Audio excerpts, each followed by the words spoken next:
अभी हुआ but he's confirmed out. So the new white ball kings of cricket, England, have been dealt a real thrashing by the Australians in the first ODI in Adelaide. Breaking news, the first ODI in Adelaide has seen Australia romp home to a big win by 6 wickets in Adelaide. England did not recover from the poor start that they had, losing 4 wickets and only 66 runs up. But David Malan, a fantastic 134 of 128 balls, which included 12 fours and 4 sixes. His partnerships with the tail ensured that England at least batted the whole distance and they made 287. But in contrast to how badly England started, Australia started their chase of 288 magnificently with Travis Head and David Warner, the new opening combination for Australia, notching up attacking 50s. Their opening partnership of 147 ensured that Australia could coast towards the target and finish up with still overs to spare. If Warner and Head fell in the quest for quick runs, then Steve Smith came back in form and managed to smash a brilliant 80, sealed it in style with a 4 and a 6 of David Malan. And so Australia in this 3-match ODI series have taken a 1-0 lead, with the second match set to be played on November 19th at the Sydney Cricket Ground. This series, remember, was punctuated. If you have to look at it, the starting point was the 3-match ODI series before the World Cup. After England won the World Cup, they now are going to play the 3 ODI series, which will be played on November, which was today 17th, 19th, and the 22nd.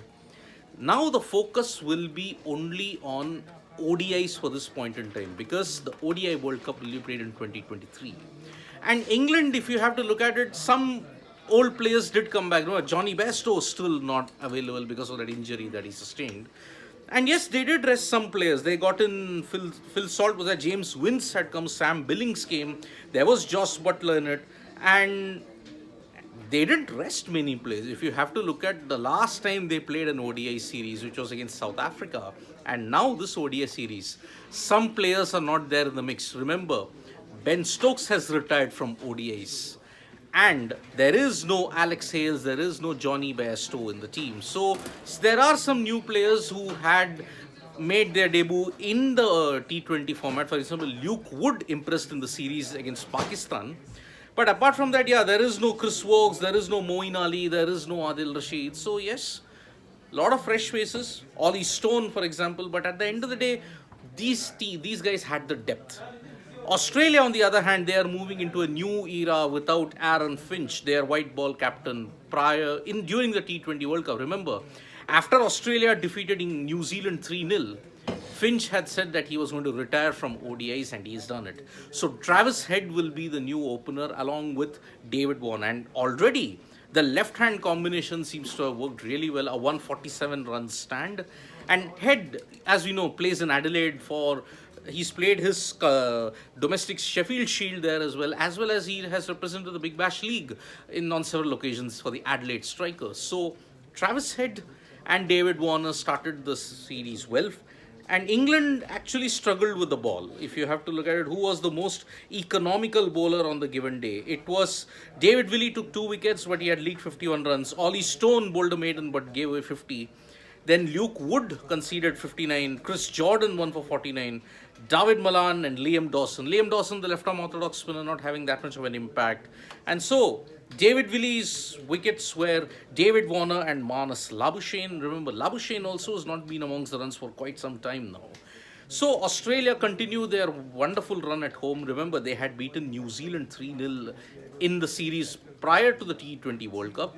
Earlier in the summer, last year, in 2021, they had 2020-2021, they had beaten India 2-1 as well. So big momentum for Australia when it comes to the qualification for the ODI World Cup. Remember, the top 10 teams will seal direct qualification, and then after that, if they don't qualify in the top 10, the teams will play the qualifiers in Zimbabwe that will be held around July. And so one hopes that Australia can maintain the momentum now. Remember, a jam-packed summer for them coming up. They have 2 tests against the West Indies, and in addition, they have 3 tests against South Africa. After that, they will play 4 against India in February, March, and I think there will be ODIs also in this on that itinerary. So Australia 1-0 in the 3-match series, beating England by 6 wickets. And now the caravan moves to the Sydney Cricket Ground. So we'll be there in Sports Today for all the latest updates and information from this series. Press the like, comment, and share button. We are also there on Facebook, Twitter, and Instagram. Thank you. Bye bye.